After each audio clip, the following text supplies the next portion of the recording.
السلام عليكم الحباب، ان شاء الله تكونوا دائما في احسن الاحوال. فان شاء الله اليوم غنديروا واحد الوصفه ففوائدها كثيره كثيره. فهي عباره عن التين والثوم وزيت الزيتون. فهذه معروفه هذه الوصفه، وعارفين ان التين والزيتون مذكورين في القران وفوائدهم كثيره. فغنشوفوا الوصفه. فاذا المكون اللي خاصنا المهم هو التين المجفف، يعني الشريحه.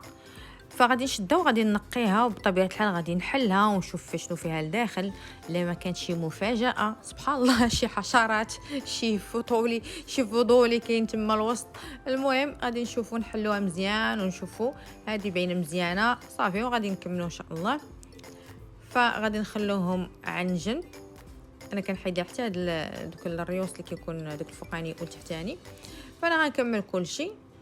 وبطبيعه الحال خاصنا الثوم، فصوص ديال الثوم راني غسلته وغسلت دابا حتى الشريحه او التين المجفف.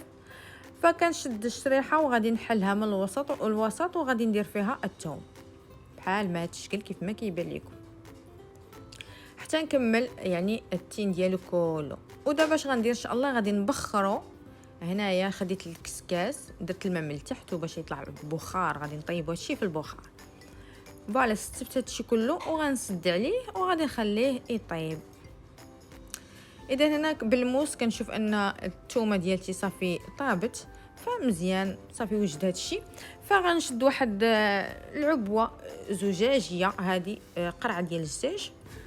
بعدين في هذه المرحله عندكم الاختيار، اما تطحنوا هادشي كله، يعني تطحنوه وديروه في هذيك القرعه ديال الدجاج، اما ديروه بحال اللي كندير انا. فانا كنفضل صراحه انني نمعسو غير بحال ما هاد الشكل هذا، وكنبدا نفرتو وباش نشد المعلقه ونبدا ناكلو هكا. كنبغي ندغ ونحس بديك الشريحه وسميتو، ما كنبغيش يكون مطحون ثاني بزاف. فكندير له بحال ما الشكل هذا ايوا صافي، وكيكون واجد. وغادي ان شاء الله نديروه في هاد العبوه الزجاجيه.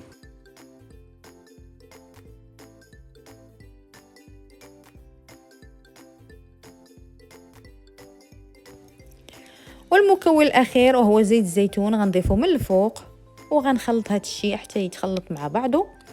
وغادي نتركها لمده 44 ساعه على الاقل حتى كيتخلص من الغازات الموجوده به. ومن بعد ذلك كتستطيع تناول ملعقه منه كل يوم صباح بشكل منتظم، او بالليل ملعقه صغيره. وغسلوا سنيناتكم وتغطوا جيدا.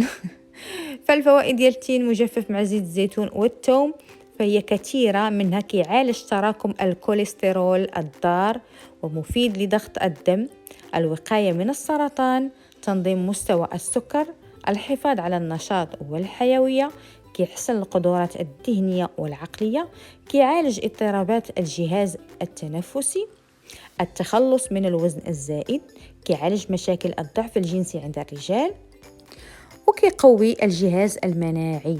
فهاد الوصفه يعني زوينه بزاف بزاف.